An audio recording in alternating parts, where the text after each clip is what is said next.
Hi, everybody. Thank you so very much for joining us today for the premiere episode of Black Writers Read, the series. My name is Nicole M. Young, and I'll be serving as the host of today's conversation.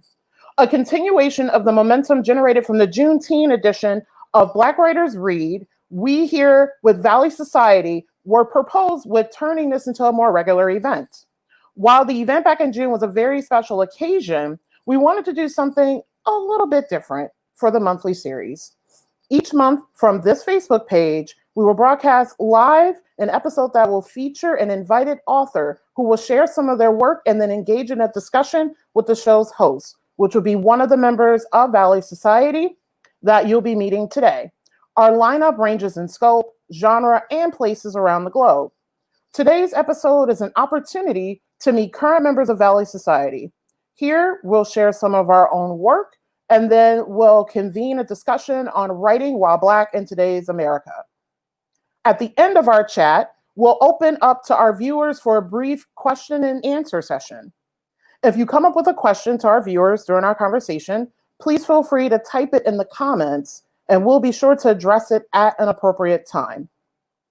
Now, to talk more about Valley Society, its mission, work, and goals, I'd like to turn it over to fellow writer Christopher J. Sparks, founder of Valley Society.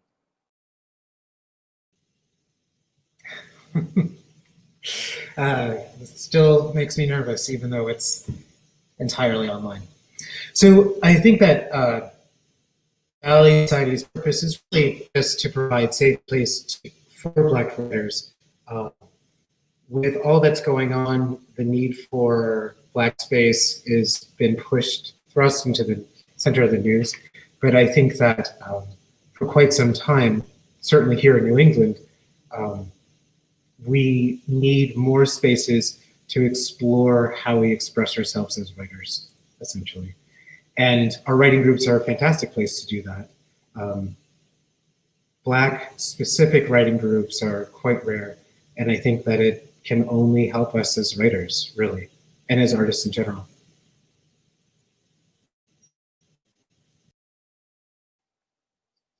Thanks so much, Chris, for offering that amazing introduction to our organization. Now for a few words from today's participants, all members of Valley Society. Prior to our chat, we like to share with you examples of our work.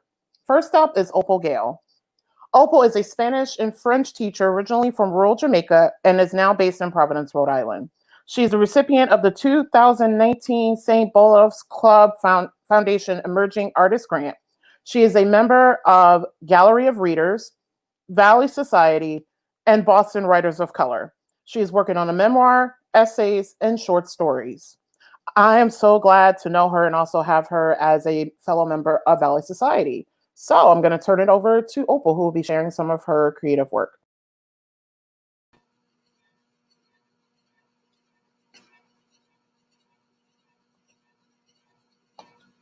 Okay, so this piece is called A Heavy Load. When Juliet Friedman hanged herself on the ackee tree one rainy Friday evening, her father Maitland was sitting less than 30 feet away watching the BBC World News. He would later recall that a bomb had just erupted over Sarajevo when she walked past him in the living room and went outside. She came back in a few minutes later, then hurried out again with a red Scandal bag, the tinted T-shirt grocery bags that still betrayed the identity of your purchase. The next time when she re-entered the house, her pink dress was damp and there was a big mud stain on her backside. What happened? I tripped and fell. And Maitland Friedman had merely grunted and returned his attention to the news. It was well after dark when he turned off the TV and suddenly noticed the silence in the house. Juliet? Juju? But there was no answer. When he got to her room, her uniform was lying carelessly on the floor by her bed, with a huge chunk of the sturdy gabardine fabric missing from her burgundy tunic. Pastor Fletcher refused to hold her funeral at the church, so all of Mount Moriah, plus the 2 busloads of school students, piled in and packed ourselves like sardines into the small, hot school auditorium for the lengthy service. Some people can handle problems and others cannot, and we have a perfect example of that here today. Pastor Fletcher bellowed without a mic into the crowd. And we had all endured the rest of the fire and brimstone sermon that was inadvertently accessorized by the stifling heat of the cramped room. But many people later remarked that Juliet was one of the prettiest and most peaceful dead they had ever seen. She laid still in her lavender chiffon dress, beautiful even in death, except her once glowing caramel skin was now a curious shade of gray, her lips blue. It was a bit much for 15-year-old minds to understand that Juliet was really gone, but none of the adults bothered to address or even ask us how we felt. Without any of them saying anything, we were well aware that Juliet's light laughter, her generosity, and her aptitude for mathematics, accounting, and all things numbered were now reduced to nothing but a cautionary tale. Her second offense was to be interested in a man instead of putting her head to her lesson, and her first and much greater sin was to attempt to play God.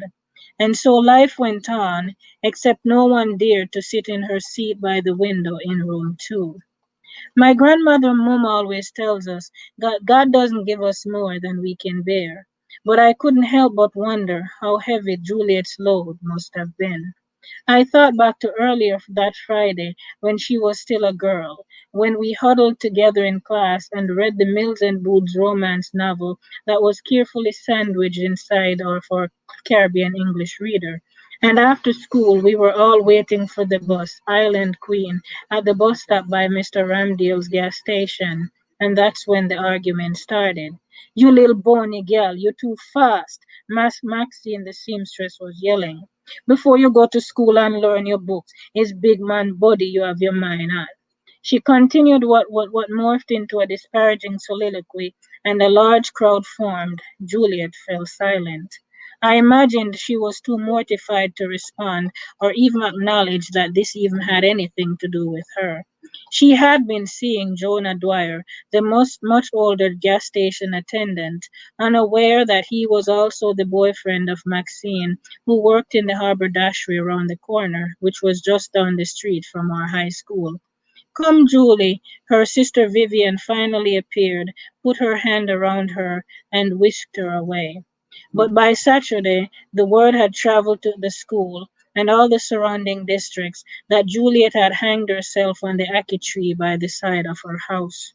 Her father Maitland had found her hanging from the noose she made using the fabric of her uniform skirt. Her pink dress now darkened from the soaking rain and clung desperately to her petite frame. Next to her body were the remnants of two other nooses, one an old piece of rope, and the other a sturdy piece of twine from the guango tree. The frayed ends of each, as well as the scraps on the ground, told the tale of her first two attempts that night, and how both pieces of string had surrendered to the weight of the deep sorrow she carried.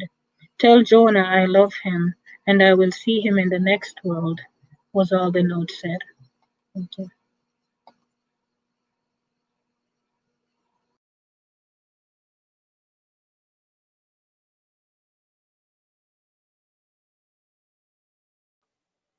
Our second reader is Fungi Tichawagana. Fungi writes poetry and prose. His work is inspired greatly by the promises that the world makes to young people and the extent in which these promises are fulfilled. In 2008, he founded the award-winning Zimbabwean arts and culture website Zimbo Jam. Based on work he did documenting Zimbabwean artists, he was awarded a Nieman Journalism Fellowship at Harvard in 2015. Recently, he started Valley of Writers, a website which documents writers in Western Massachusetts. He is currently working on his first novel and a collection of poetry. Please welcome up to the virtual stage, Fungi. Thank you, Nicole, for that introduction. I'm going to read from a short story which was inspired by the various writing groups that I've been a part of on my journey as a writer. I'm a big fan of writing groups. If you're a writer out there listening, and you recognize yourself in one of the characters here, please don't take it personally. It's all love. I promise, it's all love. It's called Reciprocity. Oh my God, Carol exclaimed as soon as Yara finishes reading. Exclaims as soon as Yara finishes reading. That is the most beautiful piece of writing I've heard in years. Your characters are so powerful. They leap off the page and come running at me. We all nod in agreement, except for Ben, who is almost glaring at Yara and biting one side of his lower lip. That's his word for envy in body language. La villain, Carol gushes on. She's so real and yet so fantastical. She's a reminder of every mother, and yet she's a mother gone wrong. Ha ha ha, I love her. I totally love her.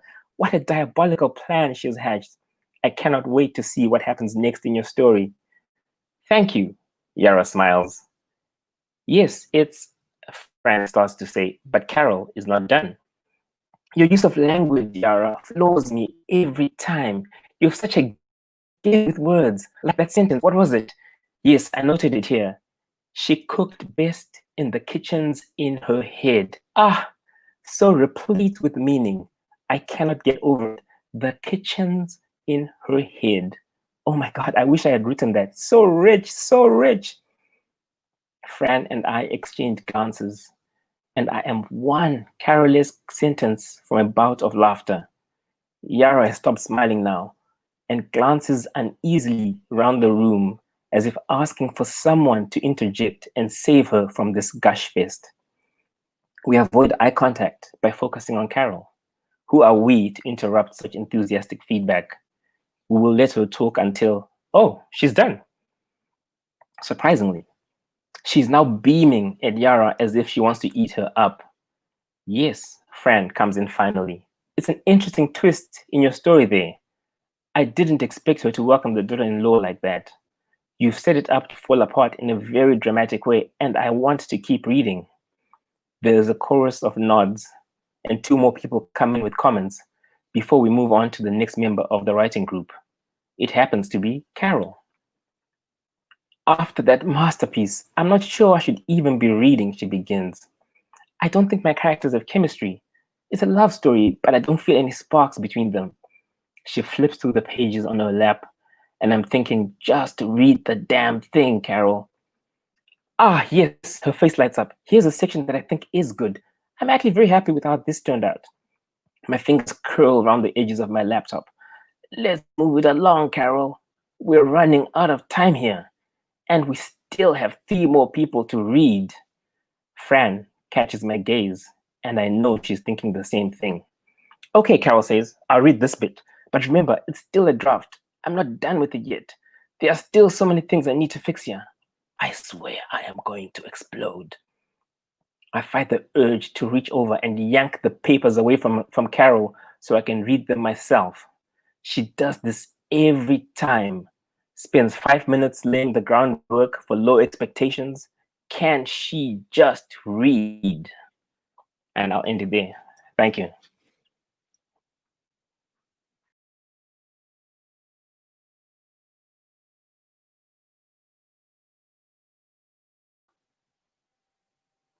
Christopher is up next. Christopher J. Sparks grew up in Northampton, Massachusetts through the 1980s and 90s.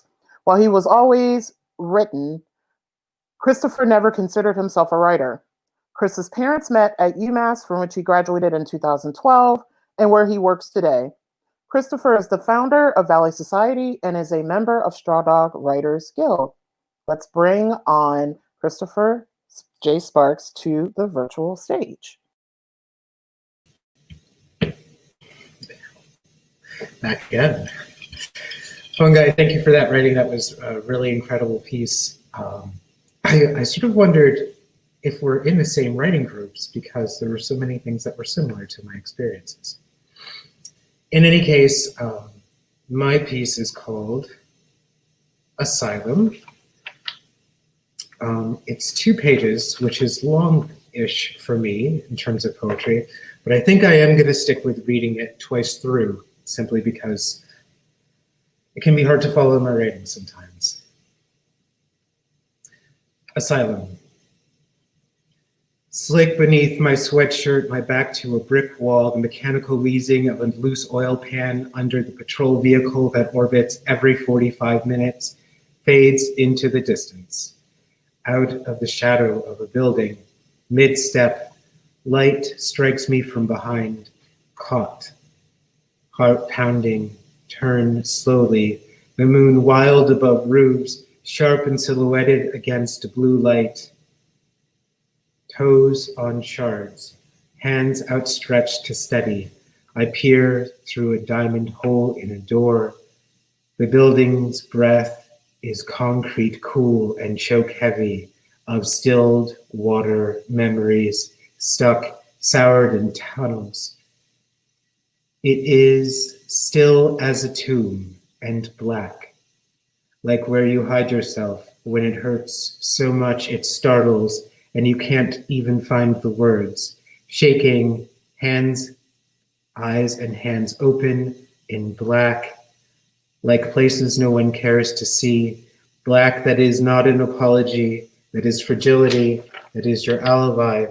Black that is objectified and disposed of. Black that is refuse and refuge, always. Black where it is safe to dance and trance with traumas. Fright eases to ache. I lean to a wall. Muscle meets masonry. Old, cold caresses, fire-fraught scar streams from skin to breath. The moonlight floods the wards, cool and planetary, pours through cell doors stuck in silent celebration, a bed frame, a hearth, a moldering piano. The touch of summer wind draws me to a window, my eyes light over blue-stained hospital wings and low accomplished structures.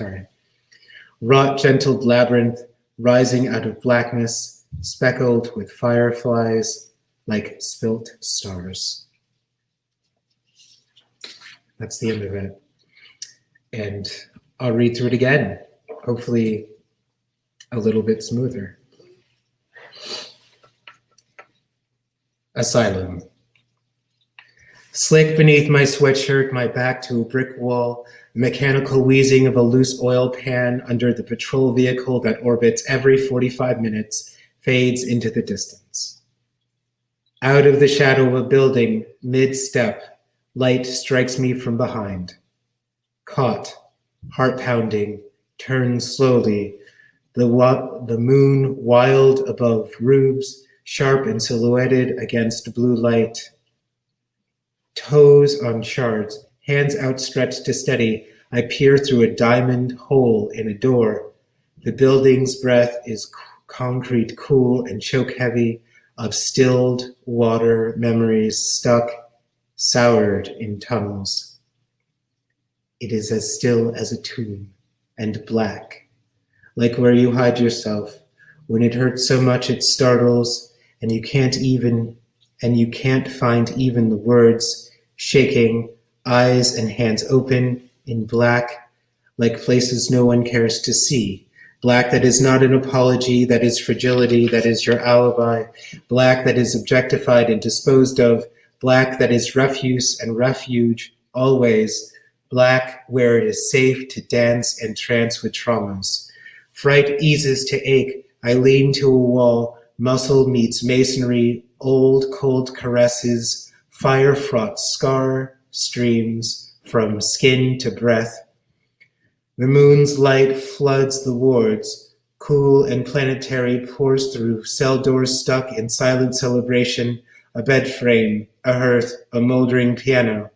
The touch of summer wind draws me to a window. My eyes light over blue-stained hospital wings and low accomplished structures. Wrought, gentle labyrinth rising out of blackness, speckled with fireflies like spilt stars. And that's it.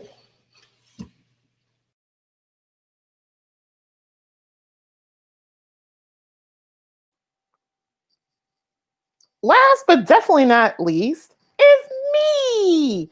So just FYI, this is going to be really, really awkward because I will be reading my bio in third person because I'll be introducing myself. Nicole, before I introduce myself, because I can take up a lot of space, thank you so much, Chris, for reading.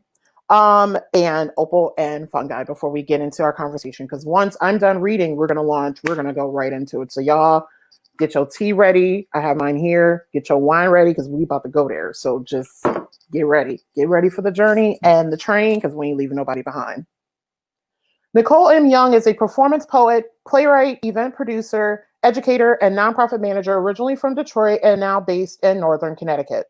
Autobiographical in nature, Nicole's writing seeks to fill the spaces for women of color whose fair representations are absent in mainstream media. Her award-winning play, Get This, has been produced in Michigan, New York City, and Western Massachusetts. Nicole is a member of Straw Dog Writers Guild and has collaborated regularly with Pioneer Valley-based visual and literary arts organization Attack Bear Press. Her self-produced spoken word album, Input, Live from the Valley, was released in 2019, and you can buy it, just saying. Ewald Circle, Dexter and Davison, West Grand Avenue, Homer and Petoskey, Stopel, Schaefer and Schoolcraft, Littlefield, Humphrey. I come from. Birthed of the Motor City, reared by protesters who dared those to cross their picket lines, honed by the hands of those that tended to the assembly line, loved by tender hearts, possessed by those who made sure I never went without. I come from. A once industrial leader, a gracious recipient to some of the first Southern migrants desiring for richer, more prosperous lives.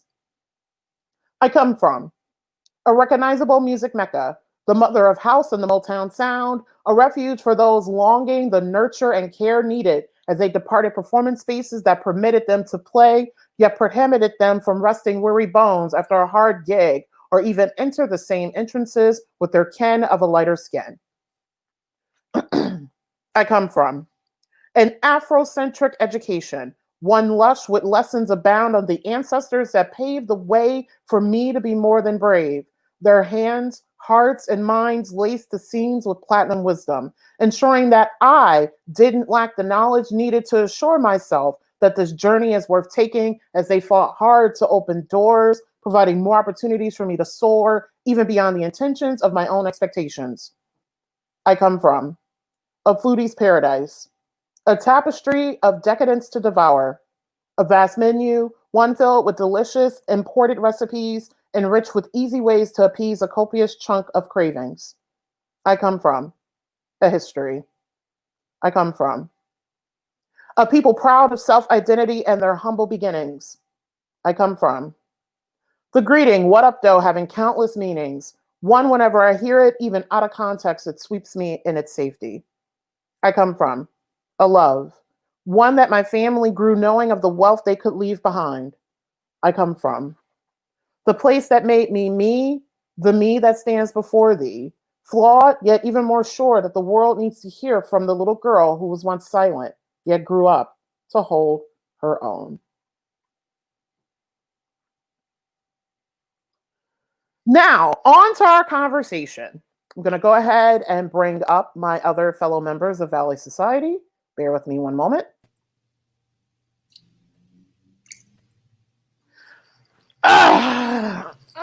Okay, y'all. I hope y'all ready because here we go.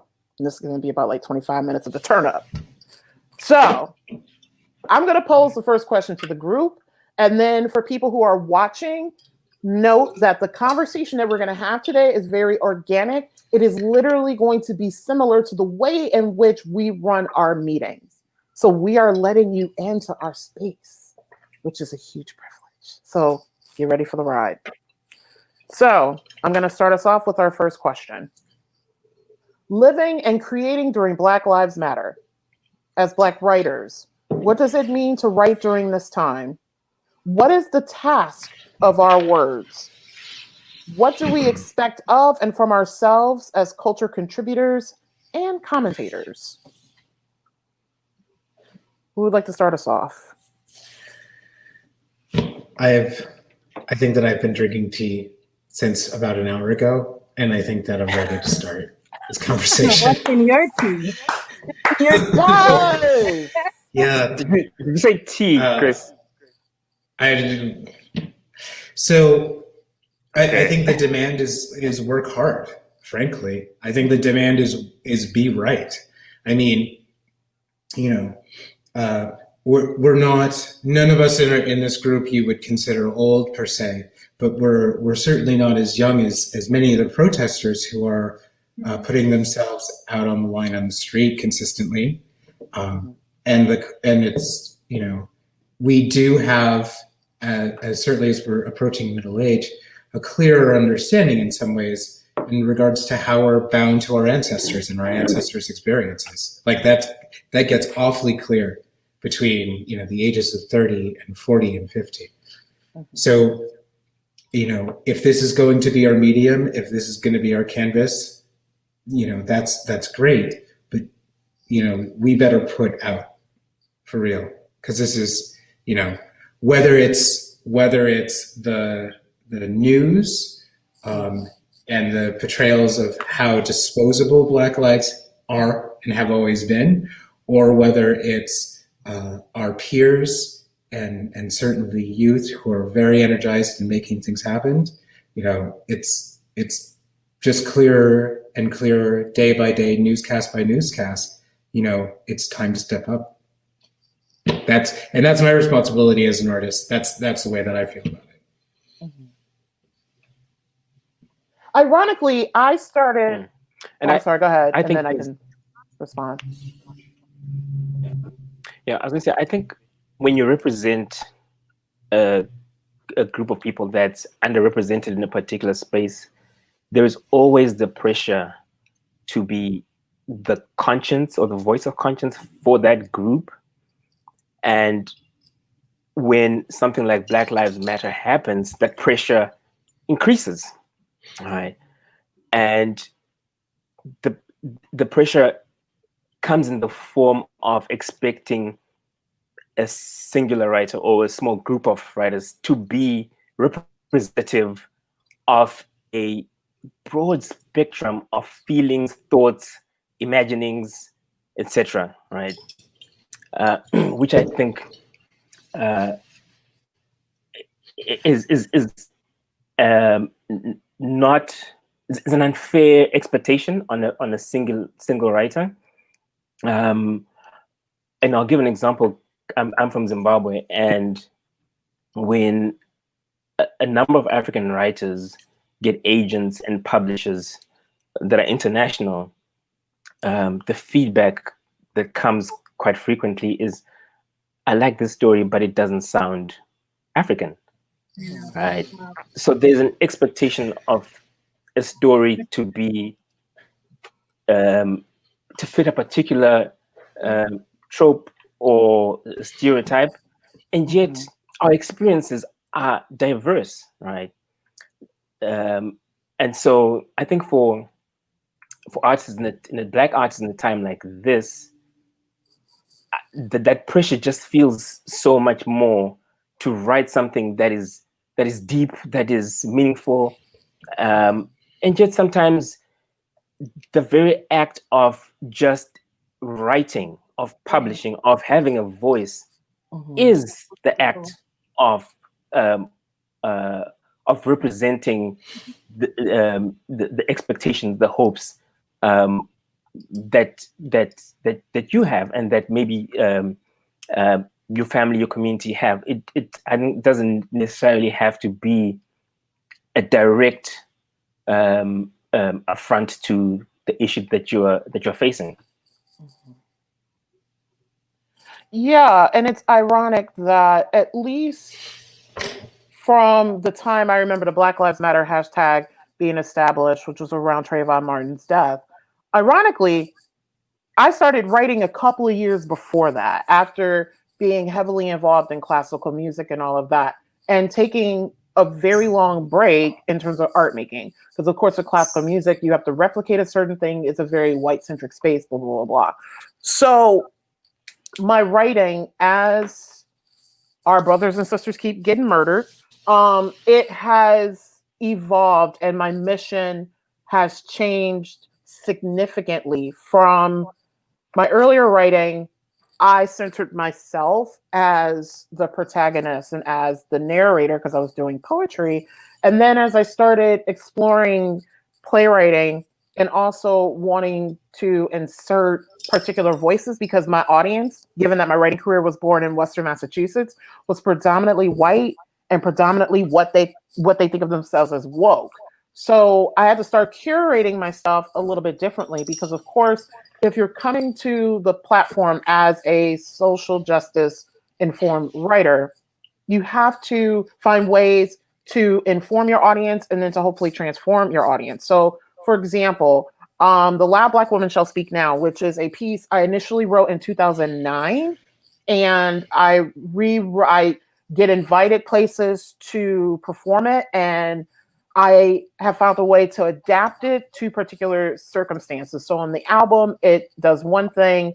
When I go to different performances, it does another. And then earlier this year, because so many Black, cis, and trans women were being murdered by authority figures, and I roll a lot of people in authority figures. Not only do I roll police in that, I roll in that lovers. These are people who have assumed an authority to take our lives into their hands.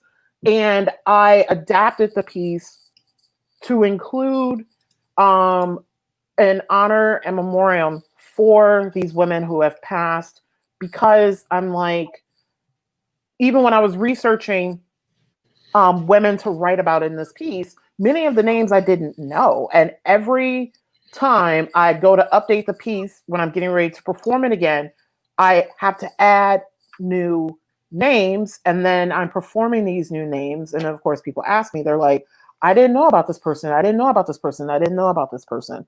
So what's happened for me, not only, my writing has always existed to force others to listen. Now it has an even bigger responsibility and giving voices to those who can no longer give their voice, and giving voice to situations that do need to be heard and known. Because of course, with Black Lives Matter, I'm not going to lie, a lot of these stories are not being shared. And I feel like we all know why. Yep. And I think for me, and I understand, and I have, as a writer, I have lots of different consciousnesses. But I think because I come from a journalism background, that was one of my majors in college. I understand that there are stories that need to be told. There are events that need publicity, and so on the one hand, literature, I always abandon as a literature major. I know history is literature, literature is history, and those two are married together for all eternity. You can't really pull them apart. But I also see things from Fungi's angle, where I don't want to write something unless it's speaking to me. I do feel led to write about what's happening, but then I have other things going in my head that I need to get out. So I'm not always intentionally trying to create something about current events. I have other stories that come to me that I get out, but I don't necessarily write in real time. But I definitely see the importance of being the voices for the voiceless. And so I think that's where I am constantly in trying to write what I remember, because I'm mainly memoir, personal essays. So I'm constantly trying to write what I remember and other episodes, and then trying to tell the story as a trained journalist, constantly questioning how do I tell this, how much do I tell it, even if I'm telling it in a creative way. So I still do think we have a history to that story, but at the same time, we come from different backgrounds. My background is African, and I have those other things that I want to get that are wanting to be told, that I also have to focus on. So I'm constantly torn between, is it night? And I wouldn't call it the news. It's just being conscious, being aware of current events, and giving voice to those, as well as still being true to other creative ideas that are calling to you. So this takes me into, I'm going to conflate some questions because I think that they're very related. So thinking about genre possibilities and limitations, because the four of us, we represent maybe like 6 or 7 genres among us. We have poetry, playwriting, prose, memoir, historian, archivist, pop culture criticism. Like there's so many genres within us. So the first part of the question, well, actually, I'm going to roll this in. Also, what's really, really cool amongst the four of us is that we represent so many facets and area of the African diaspora. Myself, Yeah. I'm from the Midwest. I have no idea how many generations and generations and generations of my family have been here because thanks to the cruise ship that came over here like, centuries ago, and somebody's white slave owner raped some people in my family, hence my skin color. We've been here for a long time. So I represent a Midwestern experience and also a Southern experience because I have family that migrated from the South, both sides of the family, to the North. Chris, you come here with a very unique experience as well. Not to speak for you, but multiracial, and you grew up in New England. Fungi, you're from Zimbabwe, and Opal, you're from Jamaica. So we have all kinds of representation in the diaspora, which I wanted to say. I did when we did the episode for Juneteenth. Someone reached out to me and was like, "I am from this country. Are you trying to feature writers that are just African American?" And I'm like, no, that's why the title of this show is Black Writers Read. It's blackity black. Blackity black. Right.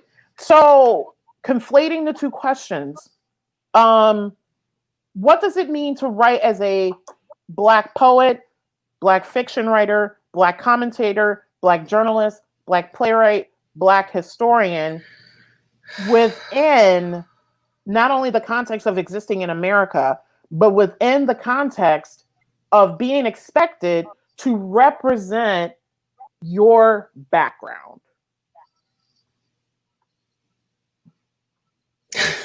Opal, Opal, do you want to start with this? Would you like me to start? So Yeah, you go for it, Opal. I'm just thinking, I remember meeting, the first time I met with an agent, she looked at me and she said, well, I think this story will only appeal to Jamaicans and other family members. And so I think as a Black writer, and we talked before about earlier authors, Zora Neale Hurston, Toni Morrison, where as excellent writers as they were, because they were telling Black stories, they weren't taken as seriously because it was called me search, because they're writing about themselves.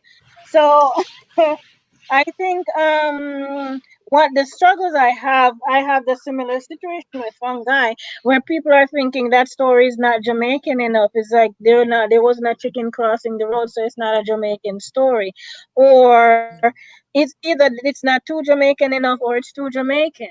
And, and especially being in predominantly white spaces, when I write, and in Jamaica the official language is English, and I include, especially in dialogue, I'm just explaining certain proverbs, which is a culture based around lots of proverbs. When I write certain things in patois, that's an issue for the reader. It's like, oh, well, we don't know what that means, even though I think I provide enough context and explanation for it. So there's that double-edged sword of your story being too Jamaican or not Jamaican enough, or just people not wanting to do any work. Because I think when I pick up a book from Zimbabwe or from India, I'm constantly thinking, okay, I'm committing to learn about this culture, and there are things that I will not always understand all the phrases in it, but it's not my culture. I'm never going to have 100% access to it. So the word, so many things I don't understand. So that's where I am. I think it's just this expectation that your story is too Jamaican, not Jamaican enough, are being told blatantly who your story will appeal to, or at the same time you're exoticized as, oh, I really liked this snake, or just like some random thing that would be, I don't know. So yeah, that's my dilemma currently. But I think the language definitely is an issue for me, and then being in that limbo of what is Jamaican, what is not, who is this story for? Yeah. And to add on to what Opala said, coming from Zimbabwe, if you look at a lot of the earlier African writers, their work was based on the broader socio-political challenges in their countries, right? Chinua Achebe, Wole Soyinka, and the younger writers that came after them felt the need to do the same thing, right? And the readership that was outside Africa felt that, oh, these stories represent the true African experience, because we're reading about problems caused by colonialism, we're reading about poverty and hunger, right? But now there's been a shift, and you're getting newer African writers think, I don't have to write about that. I can write science fiction. I can write thrillers, and we're getting writers doing that. So I think the limitation of genre is slowly starting to fade on the continent, and we're getting more and more writers starting to experiment. And that just reminds me, like, I hate going here because this is extremely stereotyped, but I want to, even though the comic book was written like a long time ago, I want to give a tip of the hat to the creators of the film Black Panther, because when you mentioned sci-fi, what I love about that, the world that was created by Marvel for the film, is that for me, it's somewhat of, not quite a utopia, because utopias can be very problematic, but it created a world for me that made me see what a Black world and society could look like without being colonized, and the possibilities that are within that. And because Black Panther is within like fantasy, sci-fi, the audience, and I'm going to take us to that next question, the audience comes in with an expectation of, they are watching possibilities. They're not watching a reality. And I think this is why whenever I've had conversations with people, thank God, because they know I would have choked them, where no one that I talked to said, this world could never exist where this like very powerful force exists, in this very Black space. And there's, not necessarily Black people of wealth, but Black people of particular power and prowess and all these other things. And that's one of the reasons why I'm starting to read Afrofuturism. I don't know if it's a genre I'm able to write in, but it's one that I'm starting to really, really appreciate. So the question that I want to pose to all of you, and my apologies for maybe like taking the conversation on another turn, but this is, I think, a good point to bring it up. Do we write for a particular audience, or do we write and the audience finds our work? I wish it were as simple as A or B. Yeah. I mean, I feel like it's a little bit of both. I think that to circle back around the question of genre, you have to understand that a lot of people who read my writing on history don't know me, and that's actually very important, because if they knew, historians who do know more about my work are either appreciative, and they somewhat keep their distance because the topic that I do research on is not necessarily in their wheelhouse, and those who are closer to my research are quite dismissive in all of the ways that you might expect. So we're talking about when we talk about Afrofuturism, when we talk about sci-fi, as you said, we're looking at possibilities, and they have a difficulty engaging in that because they can't quite assign themselves, they can't quite let themselves believe in a power in a body of Black lives in a way. Like there's a level of disbelief where they just can't access that. In terms of to bring that over to history that has been accomplished, that dismissiveness is pretty constant. And it's like, you can't be doing research, or your research really doesn't mean anything, because we can't believe in your precision, we can't believe in your accuracy, we can't believe in the truth that you're telling. So in terms of genre, when I talk about exploring or poetry, and my poetry tends to be love poetry, those are accepted genres. You know, we can accept the cliches of a Black male talking about love, or we can accept the illicit nature of exploring places at night. Those things are fine. But when we're talking about objective history, that is totally unacceptable. And the way that it being unacceptable comes across is dismissiveness or sabotage or what have you, anything that you might expect. Yeah. And I think there are two ways of interpreting that question, right? When you ask, do you write for a audience? When you write in certain genres, for instance, you know that if you write sci-fi, there are certain people who you can target who will read sci-fi, right? But then there's the other angle, which is audience defined by race, by geography, by culture. And the background to this for me is growing up in Zimbabwe, in a country that was formerly colonized by Britain, and not reading a Zimbabwean author until I was 13 years old, right? And that was a set at school, right? So previously, prior to that, all the literature I had read had been written by British writers, American writers, not Zimbabweans, right?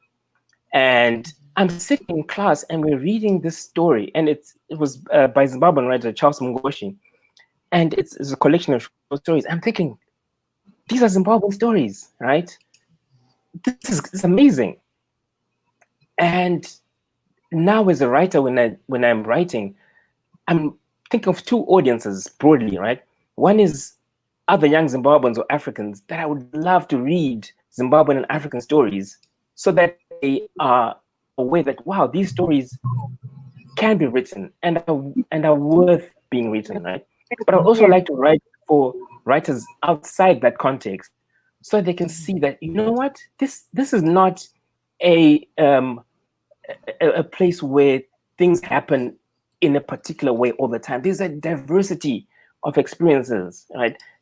And people in Zimbabwe, in other African countries, don't wake up every day and jump onto a giraffe or whatever it is, or not everyone is facing starvation. Not everyone is in a war-torn country. Right? There are just so many things that happen in that context. So those two broad audiences that I'm very conscious about when I'm writing. And I think for me, it's interesting listening to that, because I remember growing up and reading was a big part of my childhood, where I had a book, and books were scarce, by the way, but if I had a book, when I finish it, I pass it to Chris. Chris has a book, so we just do an exchange. Maybe Chris finishes reading my book, so he passes it to Nicole, and somehow, that's kind of, you could be in Amherst, and your book is in Windsor, Connecticut, could get as far as LA, just because of this circle of passing things around. And I remember distinctly running out of books at some point or another. I think at one point we got a copy of Hustler, and we were actually reading the blurbs because, right, it was something to read. And when we ran out of books, we decided to write our own stories. And then now that I'm looking back, the females in my stories, because I grew up reading Shane, Jane Eyre, Tom Sawyer, Huckleberry Finn, I'm writing these stories, and the women have hair of corn silk and alabaster skin, because it was like this. I was creating this bastardized John, we were just kids in school. It wasn't going to be published anymore. But now that I'm looking back, that's all we were reading. So that's all we were, because again, we never read anything Jamaican. And so we didn't. And if you write, even now, I've written things now, and I've had grown people read it, and they go, oh, this could have happened anywhere in the Caribbean. It's such a universal story. And you'll have another person who's like, oh my God, it's so great to see our story being in print, being on a page. And so I think it does go both ways, where our people are so used to hearing other people's story that they'll even believe their own story, are thinking, oh, it's because it's so commonplace to them. It never occurs to you that this is worth telling too. Let's go read about the lady with the alabaster skin and the hair of corn silk. Mm-hmm. So, what is the role? And I'm glad you brought that up, Opal, because I remember when our last meeting, we kind of talked about that. Mm-hmm. So, the role and work of our protagonists, what do we owe them? Mm-hmm. Truth. Yeah. Honestly. I mean, we can certainly gussy it up to make it accessible for the writers, for the readers who they are right now. But obviously, our awareness as a society, as Opal pointed out, literature and history are bounded. They're bound together. So the more truth that we put into our writing, the fiercer we are about telling that truth, the more it will serve maybe not the readers today, but certainly the readers tomorrow. And those future readers are, we're their ancestors. Mm-hmm. And actually, this is why I think, so I started reading Jasmine Guillory's series. So she writes, her protagonists are Black women professionals, and it's a romance series. So I started reading her books, and it was so refreshing to read a romance novel that was written for a commercial audience, very diverse audience, whose protagonist didn't she had her, like the typical journey, of course, a journey that you would have in real life. It wasn't completely, washed out, but she had a very Disney-fied happy ending. And the way in which her protagonists pursue love resist the trope that exists in romance and romantic comedy, where one person chases this person kind of wants this person, but doesn't know what to do with that person. Then all of a sudden they try, and then it doesn't work. The other person runs off because there's conflict, and then the other person chases them and all that other stuff. And in the midst of all of that, a lot of times, the woman has to give up so many parts of her identity and change in order to be loved and pursued by their love interest. Excuse me. And this is a lot of times in very heteronormative settings. And with these stories, at least I'm on like novel 3 of the series, the women haven't had to change at all. Actually, in the first book called The Wedding Date, the dude moved towards her. They were long distance. She was in San Francisco and he was in LA. He found the job close to her and uprooted to be with her. And just to see, stories not only of this, but also because I was reading another romance type novel around the same time written by a Black British writer, where the protagonist, I wanted to punch her in the throat. I'm not going to say who it was, because she was just constantly not only making all these mistakes, but it was so depressing, the journey that she went through. And then in order to get to her ending, it was a very tragic hero / Aristotelian character. And I'm tired of reading those, especially in the scope of me, because in media, we already are, either invisible, or the ways in which we're written, we can't get to a happy ending. And so I appreciate the series so much because it's Black joy. And I think Black joy is also important in the resistance as well. Yeah, if I could Totally just agree. Go ahead. add on something that ties into what you just said. Earlier in the year, just before everything got shut down because of COVID, Jasmine Ward came to Amherst, and she was talking about how she found it really important to make her characters as complex as they needed to be to carry the story, even if they were poor or uneducated, because she says usually characters like that are portrayed very simplistically. And she said if you meet people, they're complex. It doesn't matter what social level they are. It doesn't matter what their education is. People are complex, and so as we write our characters, it's important to let them be as complex as they need to be, and not to try and simplify them to make it easier to write. Mm-hmm. Yes. Yeah, or to make anyone comfortable. Because sometimes there are some readers who just have this sense of entitlement that it's the writer's job to make them comfortable. Even be it the language, be it the complexity of the character, just the setting. It's just some readers want to be comfortable. And I think as a reader, you have a certain degree, you have work to do. You have to do some work. So everything is not, again, not about everything accessible to you. So I do agree with what Chris said. Like we owe our protagonist, we know we owe him or her them honesty, authenticity, just complexity. Because I think I've read books where the character is just too weak and is just taking everything. I'm completely turned off because I can't relate because we're all complex people. It's never black and white. Mm-hmm. So we're going to get to our next to last topic. So the labor of Black art, the labor that is associated with doing this work as Black creators.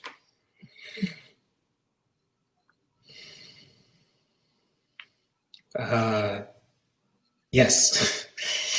I mean, in terms of poetry, right? If we're talking about verse, if we're talking about emotional intensity, we return again to that question of the fierceness of your truth. And your labor as a Black writer of poetry is going to be more obvious and more subtle than it would be otherwise. It's always going to be more, even when it's less. To put it in the most confusing poetic terms that a poet would answer that question with. Economy of words. Yes. Well, I mean, I think. Sorry. Go ahead, Opa. No, I'm just thinking whether or not we like it. Our lab, it's political, and if you think of who is it? Is it Arundhati Roy? Or is it Spivak? Can the subaltern speak, right? So it's like once you it's every reading, I think, especially for our people, reading, writing, storytelling, I think for us is somewhat innate, but the act of producing it is a political act, whether or not you think of yourself as political or not. Just being, it's an act of defiance. And Totally agree. it's rebellion. Just think of the history. I'm thinking of Frederick Douglass and the lens he went through to learn to read, and then the dilemma that came with him starting to read, understanding that okay, he's wrong.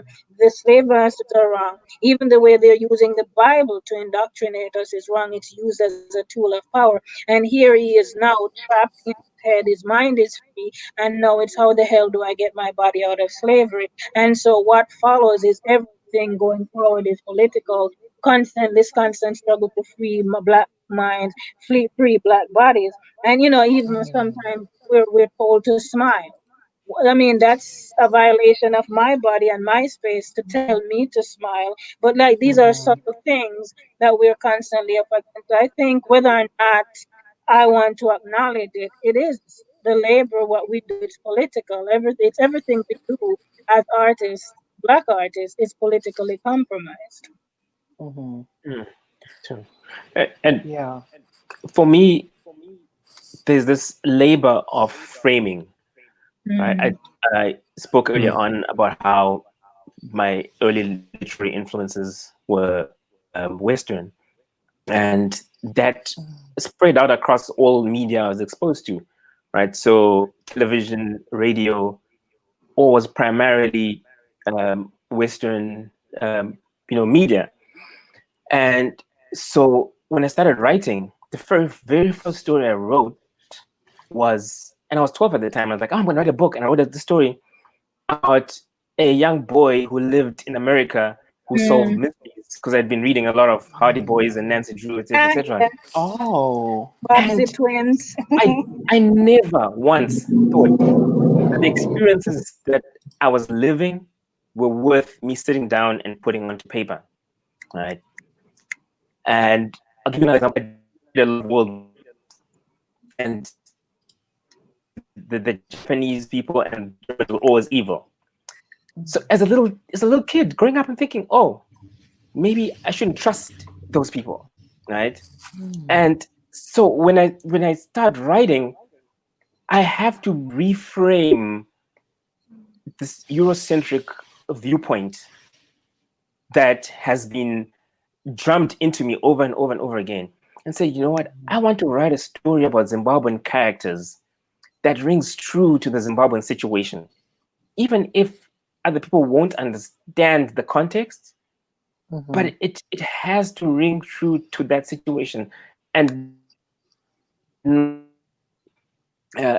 panel beaten to fit a certain way of writing or certain style. So that labor of framing, I think, is very real for me as a writer coming from Zimbabwe, and I would imagine even for any Black writer living in an environment where the norm is this lens which looks through white eyes. Mm-hmm. So I'm gonna wrap up this conversation, and I because of this, and this is a question I'm really sorry that I just came up with, so you wouldn't have had time to think about it. For our viewers, we came up with our discussion points for today. So this is improv. So, because Fungi, your point about like the writers you seek, the stuff you discover, and the things that you are gravitated towards early on, made me think of this question, and this is how we're going to end before we turn it over to a very quick Q&A because we're over time. What was the piece? What was the literary piece that you picked up for the first time when you discovered yourself and discovered you in the work? And then what of your work do you want to, years down the road, for someone to pick up and be like, oh, I'm here, someone acknowledges my existence? Yeah. Well, I know. For me, it was Titi Dangarembwa's Nervous Conditions. I was 16 years old, and it was so. I spoke about Charles Mngoshi's book, Coming of the Dry Season, which was the first piece of work that I was exposed to, but that was in class, right? It was a set book, and we'd read it in class. But the first book I actually picked up and read by myself, which was by a Zimbabwean writer or an African writer, was Titi Dangarembwa's Nervous Conditions. And I was 16 then, and I remember reading it and thinking, oh wow, I know these people, I know these experiences. She's talking about Bamkuru, which is an uncle there, and the way he acted, the way culture dictated how he saw the world and how he did certain things. And that for me was it. That was the book that was like, oh wow, this is possible. I could do this.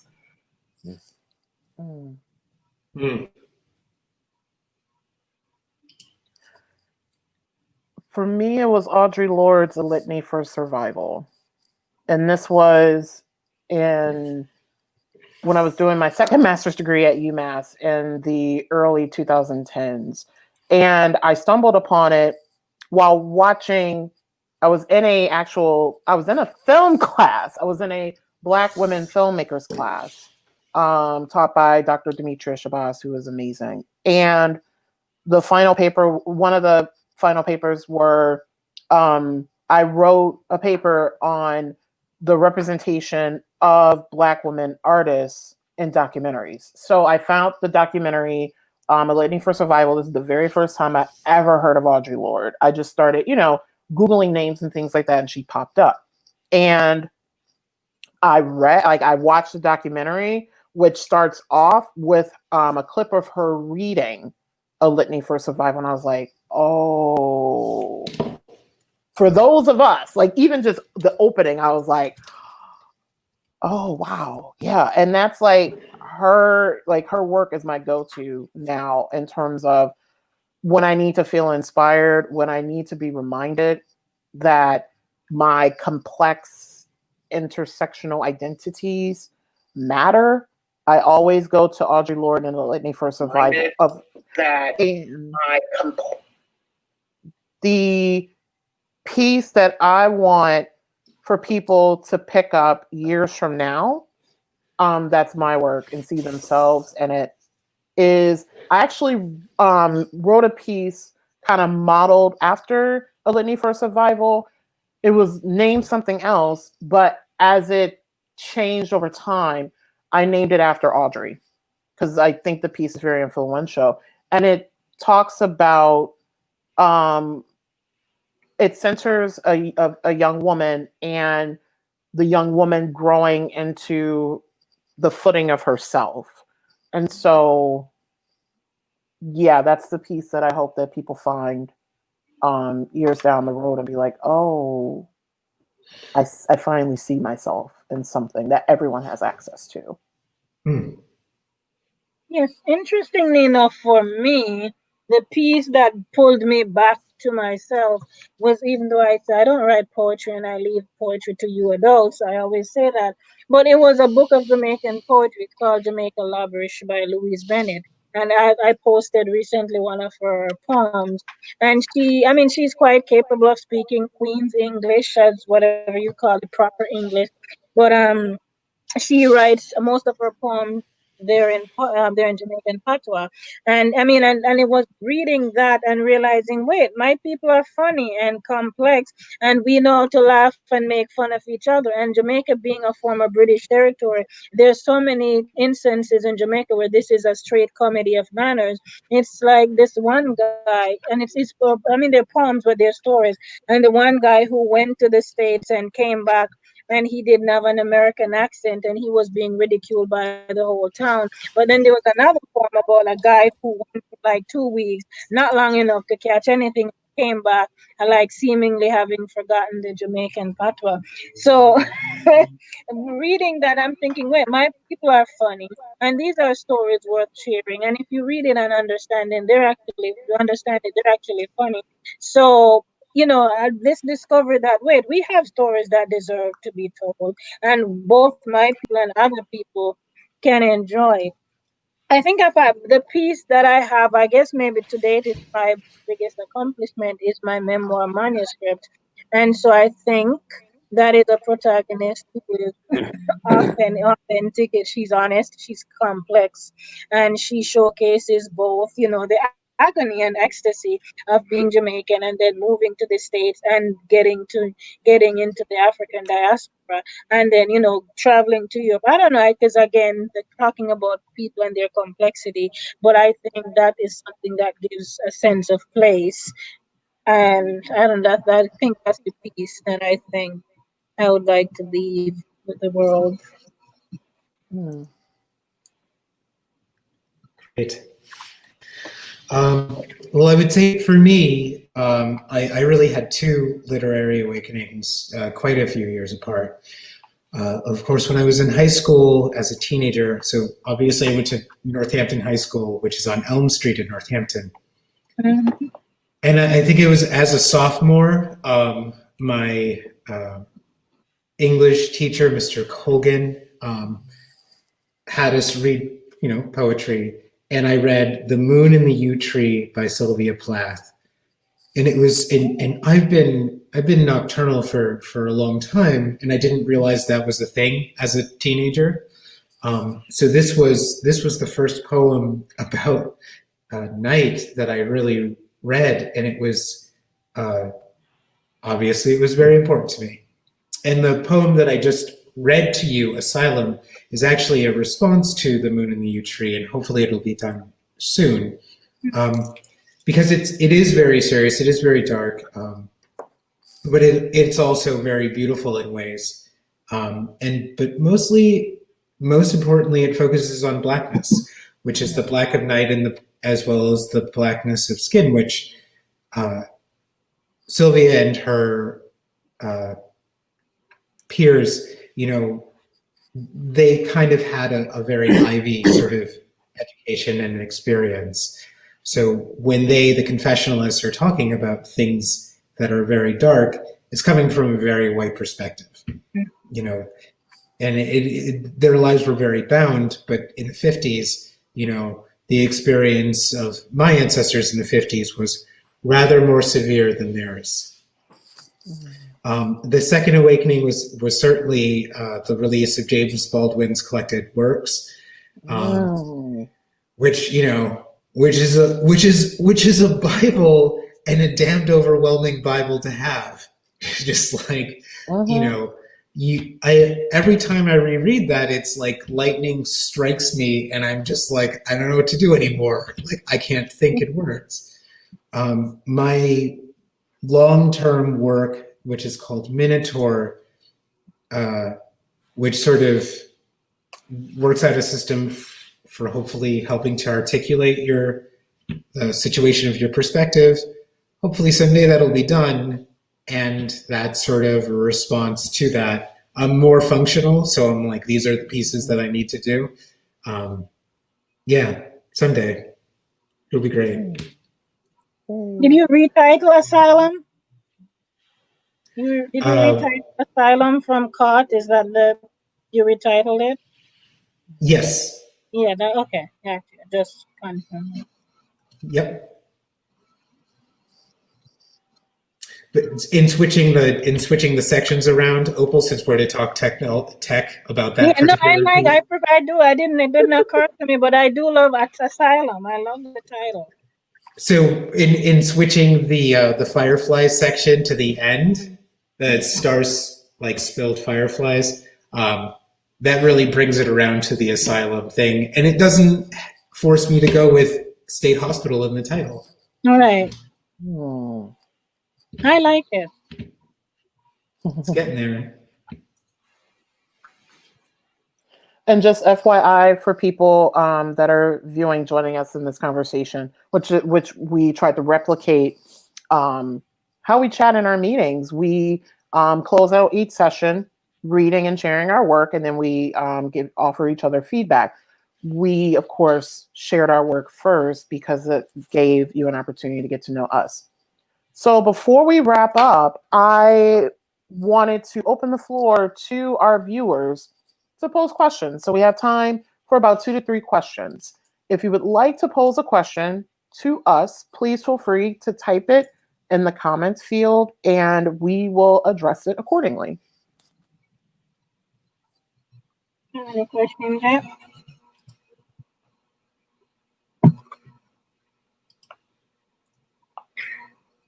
No questions? No. Yeah, I'm going to give it a couple of seconds. Okay.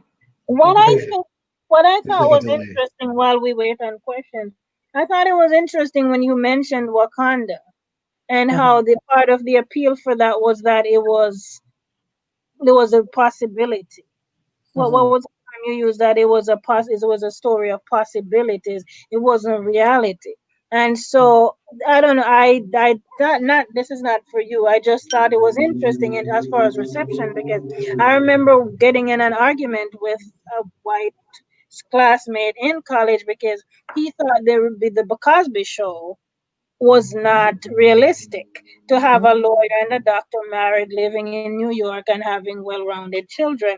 So because that was presented as reality, versus Wakanda is a possibility, is the projection, is speculative, then it's more acceptable. So I don't know. I thought that was interesting, and I always I feel like black writing, again thinking of politics, it has to be presented in it has to be wrapped in humor or speculation for it to gain. And so that's problematic for me. I think of Trevor Noah on the Daily Show. Mhm. Like, he's very smart, very insightful, but what gets people, you have to trick people with humor to get them to hear what you have to say. And so I love Trevor, and this is not against him. This is about the audience and reception. Like, our things have to be reported in humor and speculation for it to be sometimes taken seriously or to be Mhm. given an air.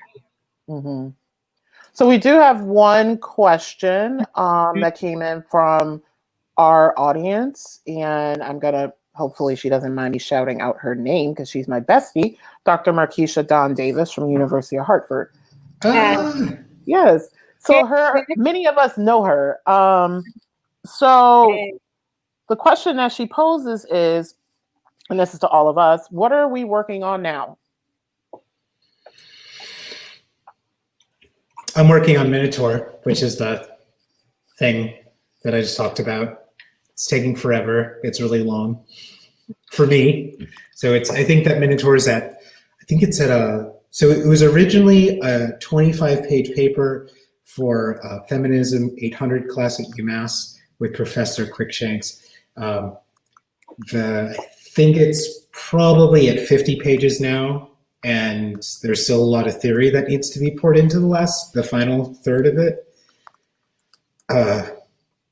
Yeah, that's my ordeal right now. I'm working on a short story collection. It was originally going to be a novel, and then I decided, all the characters were jockeying for position, and I thought, I'll just give each character their own story. So I made it into it would be considered a composite novel because the story they can be understood alone, but you can also read it as because they're all related. I don't know. I'm not sure how familiar you are with composite novels, or it's called a serial short story. That. Right. Oh. I'm working on a collection of poetry and a novel. So with the novel, I'm working on I think the third draft now, and when I say working in quotation marks, I've put it aside. Sometimes the work gets I don't know, it's not hard to do physically, but it's based on real events, and so just the emotional, psychological part of it. I think sometimes you just need to. At least I found I put it aside for some time, and hopefully soon I will bring it up again and finish this draft that I'm working on. So I just wanted to give a quick shout out before I responded to the question. I wanted to give a shout out to Mackie Smith, who's actually president of Straw Dog Writers Guild. She joined us today and just gave us a quick shout out. And then also I want to give a quick shout out to Ellie Mirapol, who is the chair of Straw Dog Writers Guild Social Justice Writing Committee. We live and were born within that committee. So quickly, because there was one more question that came through, and then we're gonna slowly wrap up because I want to make sure that we get back to our lives at 4:30 because I kept you an extra half hour. For me, I'm working on for me, I'm working on a couple of things. I am on draft maybe like 4 or 5 of the play Eden's Crossing that I actually started writing in 2013. It recently had a stage reading and I got some really good feedback on it. And this is my first full-length play. I've written to 1X in the past. I am hopefully returning to writing my memoir. I started writing a couple of years ago on my experience dating.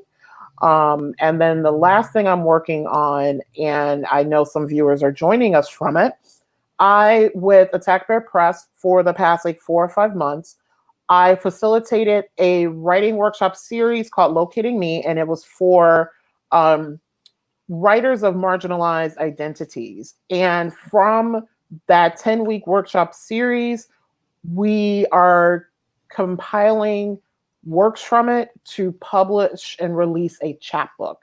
So I am serving as the editor and curator of that and fundraising for that and all of that.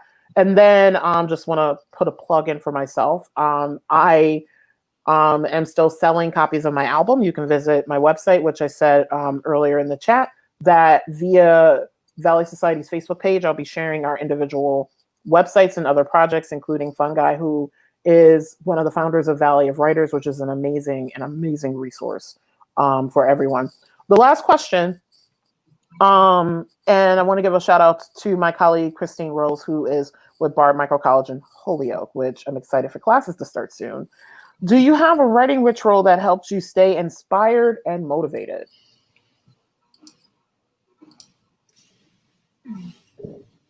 My only ritual per se is because I was writing rather sporadically, and I was having issue with life. I think it wasn't necessarily a discipline thing; it was a life thing. Because I finished grad school, moved back to the States from Spain, had a complete culture shock and the whole thing, and so I was slacking off.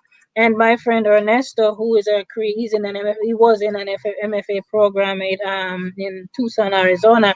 He had me on this weird accountability thing where I had to write 500 words per day. And I think at the beginning I had to send it to him daily. This is my 500 words. So he said, treat writing like a shower, treat it like a meal. Every day, whether or not you feel like it, write 500 words or write for half hour, whichever one comes first. And so that's actually what got me through my first manuscript. Other than that, now that I have somewhat of a groove, the most important thing for me is music. I have to have some kind of weird, I don't have to have it while I'm writing, but I listen to some sad songs. Adele, thank you. Her next album probably will be late. She's going through a divorce. But God, that man is taking half of I listen to sad songs, some country song about the truck breaking down and the dog dying, and somehow that just gets my juices flowing. It's interesting, because I have the same with the 500 words, but it doesn't have to be anything that makes sense. Just stream of consciousness. Yeah. So every morning when I wake up, just sit and just put words out onto paper. However they come out. Sometimes it could be the same word over and over again.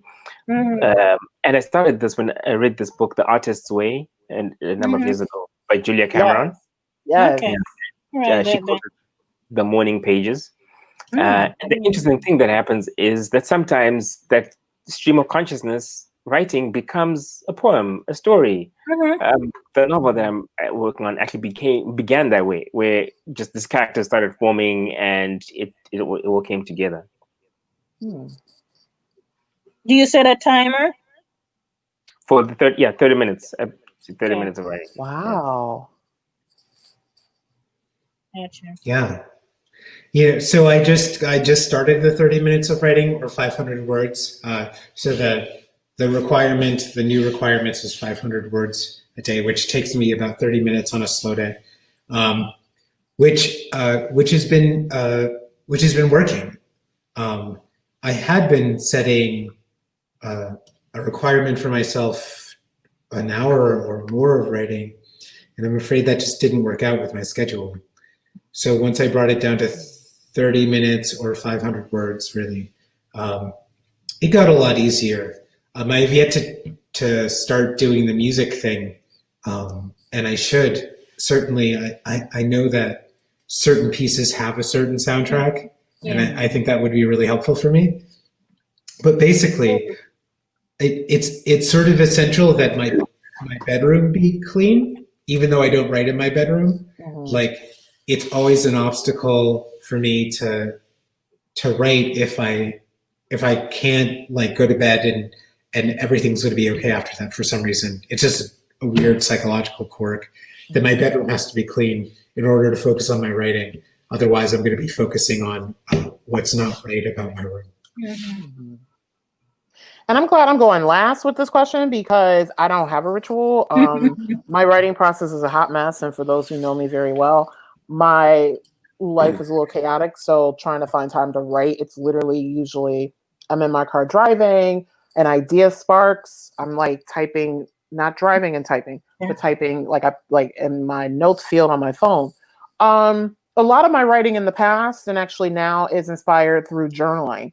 I do have a ritual around journaling. So I journal on the weekends. That's how I start my morning. I make a cup of pour over coffee. I love the ritual of grinding the beans, making the water, and all that stuff.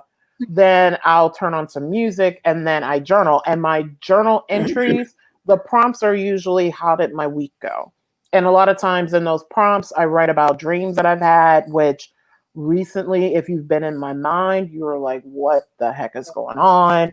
And I research what those things mean, like what came up in my dreams. And yeah, and what happened, like how the album that I did was inspired was I would journal a lot about dating because of how horrible dating has gone. Now I'm in a digging through the trash can. yeah, now I'm in a partnership where I live with my partner. So yay, all of that has been kind of traversed. And some other stuff. And Dr. Davis in the chat earlier was like, you could write Afrofuturism.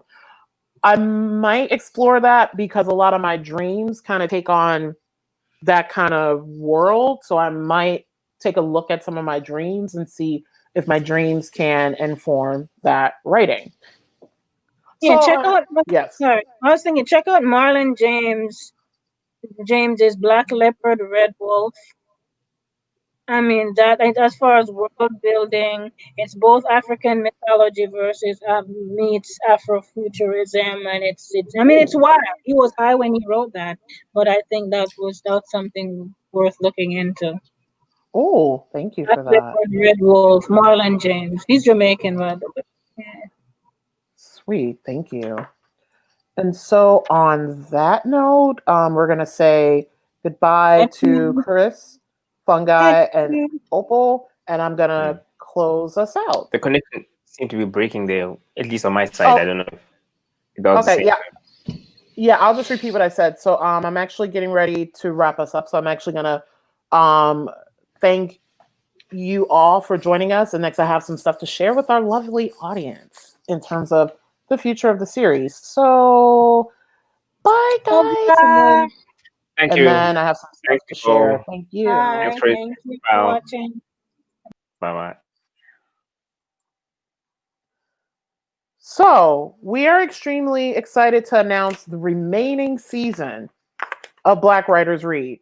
Episodes will air live via our Facebook page on the second Saturday of every month at 3 p.m. Eastern Standard Time. We will post to our Facebook page the lineup of future guests within the coming weeks. Of course, with any effort of this scale comes the cost of maintaining this venture. So, with that, we are announcing right now the launch of a Patreon for those who have the capacity and interest to financially support us over a longer term basis. So for those who are not familiar with Patreon, this will give you an opportunity to subscribe to us and contribute a small amount of money per month. We have levels starting at $7 all the way up to $35 a month to help us produce this show. Those funds will go towards not only helping to pay for marketing and to pay for maintaining the program platform that we purchased for the live stream. We also will be offering an honorarium to all of our guests. And I'm glad to announce that in the midst of Black August, which is to support Black supported commerce and Black commerce. There are some very amazing benefits when you subscribe via Patreon, including invites to meet and greets with our guests. We have an amazing slate of writers coming up, including representation from children's literature, microfiction, anything that you could think of, and from all over right now the country, we hope the globe. So it's not, even though we're all based in Western Massachusetts, Northern Connecticut, our writers will be from all over the country. Quarterly networking events with us and also with other subscribers. And also another benefit, sweet benefit, will be autographed copies of books, CDs, and merchandise from our authors. So with the events that we'll be hosting as a part of a perk, for example, as of right now, due to the pandemic, they will be held virtually. So you can today, as of right now, you can subscribe to our Patreon by visiting www.patreon.com/Valley Society. And for those who wish to support us in other ways, please follow us at Facebook at www.facebook.com/Valley Society 413, Instagram.com/Valley Society 413. Also, you'll be able to follow any and everything we post on social media via the hashtag Black Writers Read. Whenever you post about Black Writers Read, we do ask you to utilize this hashtag. So I'd like to take this opportunity to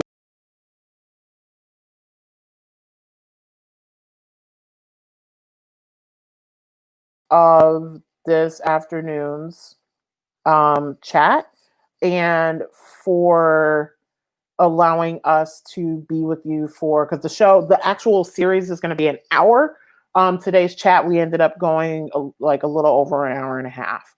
So I want to thank you all for joining the adventure. I will be posting the links to our Patreon and also to our personal websites on the Valley Society Facebook page. So thank you again for joining us, and have a great weekend.